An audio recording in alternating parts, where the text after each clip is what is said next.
Coming up, more residents in McLean County could be working from home.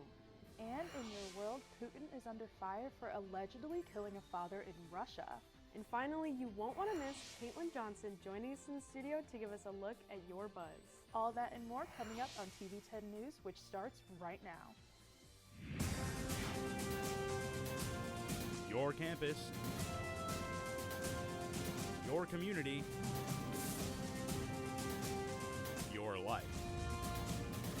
This is Bloomington Normal's one and only live newscast, TV-10 News.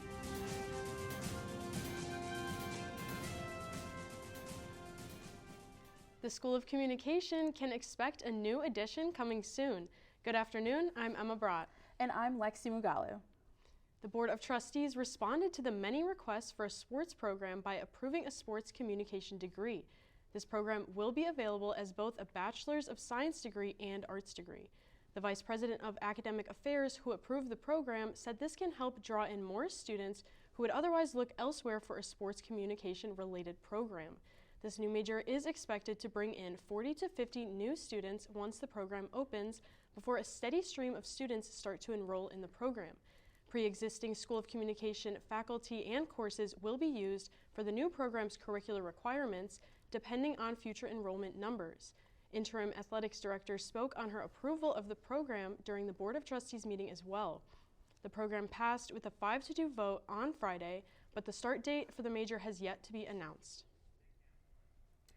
One of the 4 finalists up for the ISU presidency may be a familiar face. ISU announced that Dr. Anduve Tarhule is the first finalist candidate for president. This comes about a year after Tarhule was appointed as interim president last February after Dr. Terry Goss-Kinsey's abrupt departure from the university. Prior to him stepping into this role as interim president, Tarhule was provost and vice president for academic affairs. Tarhule will be on campus at meetings today and tomorrow regarding his presidency. He also currently supervises a 10-member cabinet, has the final authority on school budget-related agendas, and is the face of the university. The other 3 finalists up for presidency will be revealed closer to their own scheduled meetings. This week is a special week for Redbirds and alumni to support different causes around campus. TV10's Miriam Niesmeyer shows us why Redbird Philanthropy Week is important.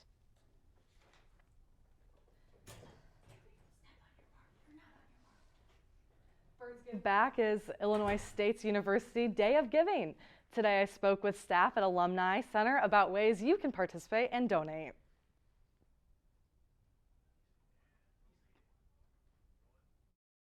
The 24-hour challenge of Birds Give Back starts Thursday, February 22nd, but there are ways to get involved right now, like Redbird Philanthropy Week.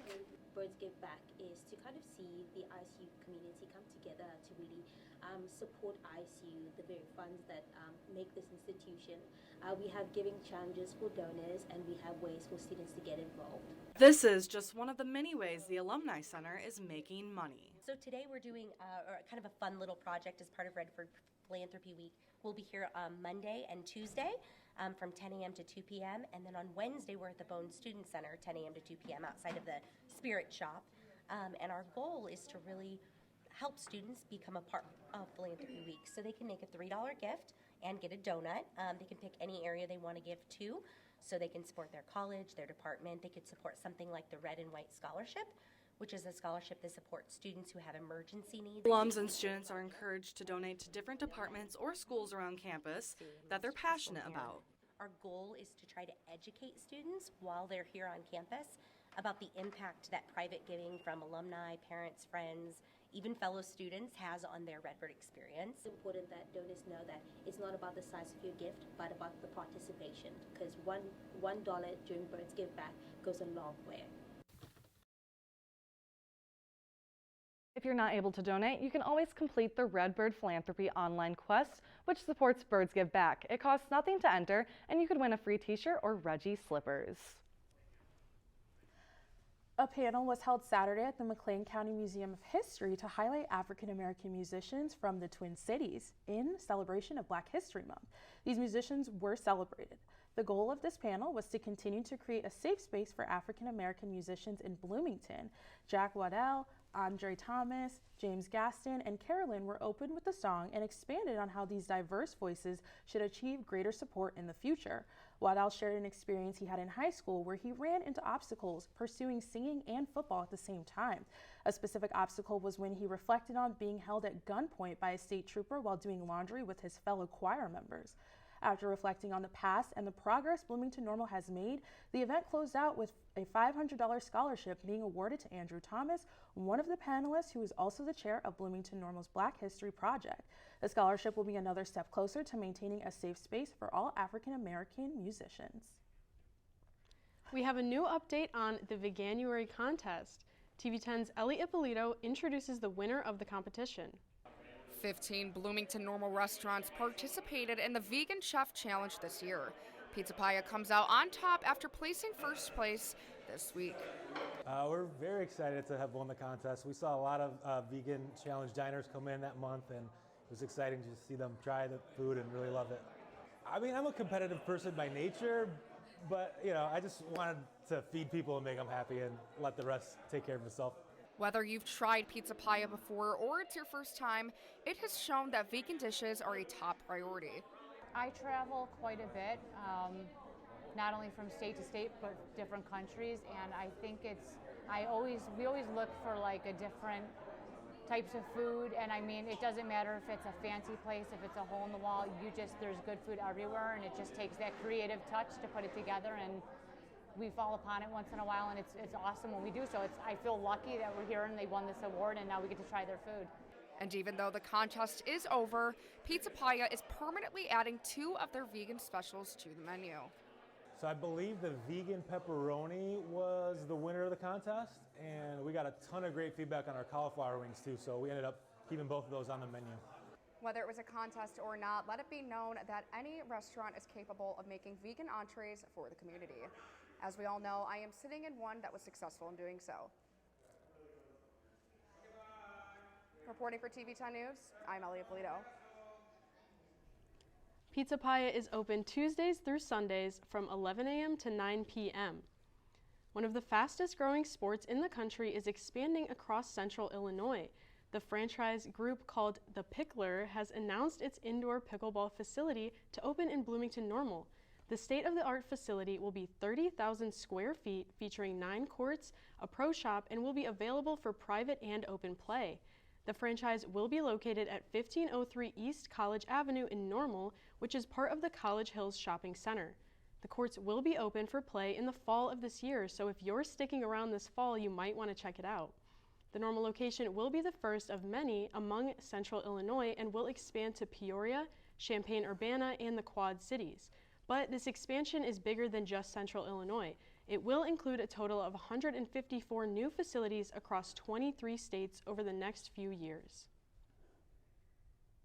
People's homes have become their new offices over the last few years.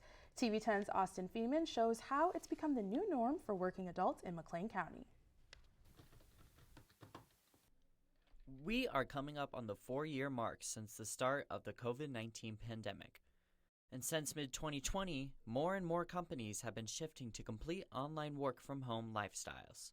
I love the flexibility of working from home, so depending on whatever situation you're in, you are able to care for your family and your friends and still get your work done. From 2019 to 2021, the percent of workers working from home has grown by 20%. That is the biggest percentage change in all of Illinois, and McLean County is one of the leaders for that growth. I'm currently in a situation where my mom has dementia, and she comes and stays with me when my stepdad is working, and that flexibility is really important. The shift is most evident within finance and insurance companies like State Farm. Angela has worked there for 26 years and has never had to work from home until COVID struck. In fact, she said working from home beforehand was frowned upon. But working from home isn't for everyone. I spoke with Ronald Givens in the Dean of Students office about hybrid working environments. I plan my day out if I'm remotely and at home, same as I would do in the office. I get up, emails, text messages, same routine, don't break it. Because it's easy to fall off track if you're at home because you got everything, personal stuff to do. So same routine. Working from home seems to benefit some companies, but maybe it's better for in-person work for others. For TV-10 News, I'm Austin Feeman. For some, work from home may lead to mental issues such as social isolation and depression. Psychologists say it's important to continue that face-to-face interaction to avoid this. Personally, I'm not a fan of work from home because I like to interact with my coworkers. What about you, Lexi? I am a homebody, so I would love to stay home. But in more serious news, coming up, Putin is under fire for allegedly killing a father. Stick around after the short break.